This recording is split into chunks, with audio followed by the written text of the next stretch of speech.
Annapurna, curry వేసుకో, చాలా బాగుంది.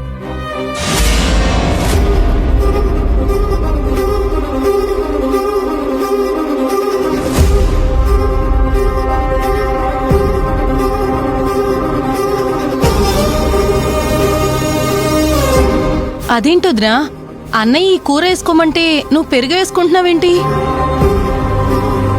అమ్మ భోజనం అయిపోయింది అనుకుంటా.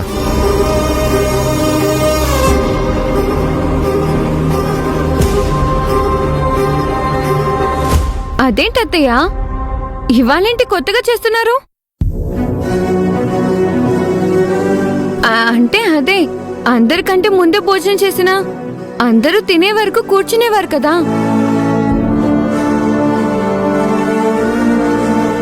ఇవాళ ముందే లేచారేంటి? నాకు కొంచెం తలనొప్పిగా ఉంది, అందుకేలే. మీరు కానివ్వండి.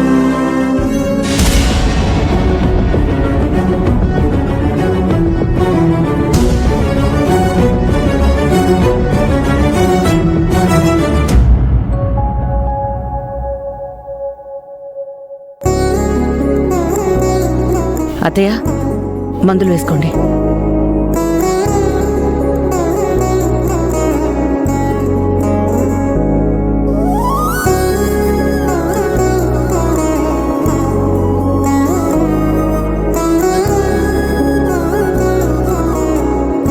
అన్నపూర్ణ, ఒక్క నిమిషమే. ఏంటత్తయ్యా? ఏమైందే మీ ఇద్దరికీ?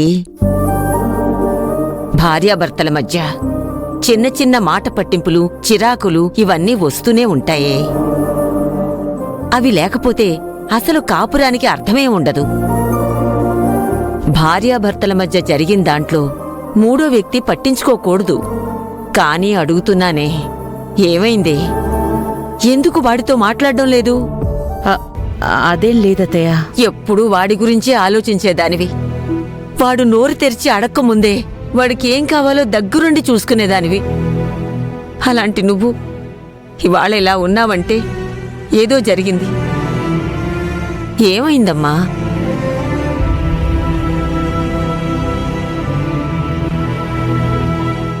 నిజానికి నువ్వు ఎప్పుడూ చిన్న తప్పు కూడా చెయ్యవు అని ఇంటిల్లపాది నమ్ముతాం. అందరూ సంతోషంగా ఉండాలని కోరుకునే నీకే ఇంత కోపం వచ్చిందంటే నా కొడుకు ఏదో పెద్ద తప్పే చేసుంటాడు. కానీ ఒకటి గుర్తుపెట్టుకో, నువ్వు వాడికి భార్యవి కాదు. నాతో సహా ఈ ఇంట్లో అందరికీ అమ్మలాంటిదానివి. పిల్లలు తప్పు చేస్తే అమ్మ అలిగి కూర్చుంటే ఎలా చెప్పు? సరిదిద్దాలి గాని.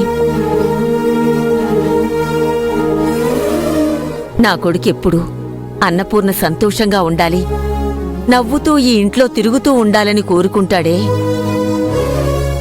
ఒకవేళ అలా కోరుకుంటూ వాడికి తెలియకుండా తప్పు చేసుండొచ్చేమో. అంతేకాని వాడు నిన్ను బాధ పెట్టాలని ఎప్పుడూ అనుకోడు. కాబట్టి నువ్వు ఒకసారి ఆలోచించమ్మా. నువ్వు వాడితో మాట్లాడకుండా ఉండడం, వాడేమో డల్గా ఉండడం, మీ ఇద్దరినీ ఇలా చూస్తుంటే నాకు చాలా బాధేస్తుంది. మీ ఇద్దరూ కలిసి ఈ వయసులో నన్ను బాధ పెట్టాలా చెప్పు? అయ్యో, అదేం లేదత్తయ్య. అన్నీ నేను చూసుకుంటానత్తయ్య. మీరు వెళ్ళి పడుకోండి.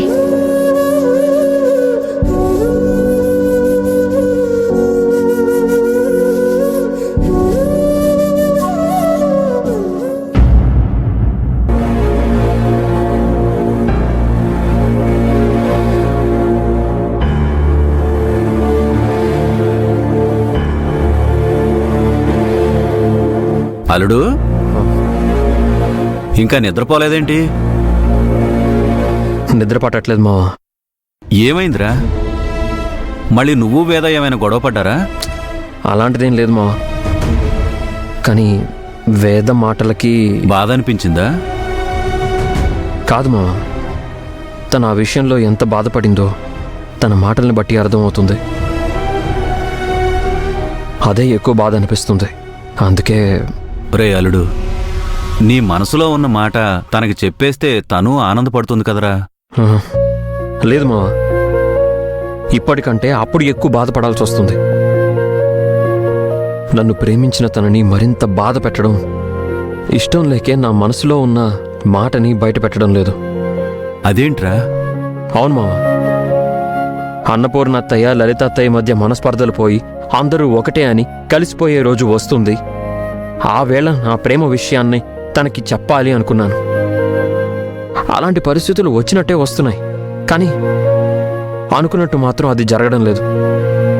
అన్నపూర్ణత్తయ్య లలితత్తల మధ్య మనస్పర్ధలున్నాయి. అన్నపూర్ణత్తయ్య వేదకి మధ్య అభిమానాలున్నాయి. వాళ్ళ మధ్య ఒక సన్నని గీత అడ్డుగా ఉంది. వాళ్ళ మధ్య దూరం అలాగే ఉంటుంది. ఇలాంటి పరిస్థితుల్లో వేదకి నా ప్రేమ విషయం చెప్పాను అంటే ఆ క్షణం వేద ఆనందపడొచ్చు. కానీ ఈ పెళ్లికి లలితత్తయ్య ఒప్పుకుంటుందా? అప్పుడు ఏమవుతుంది మావా?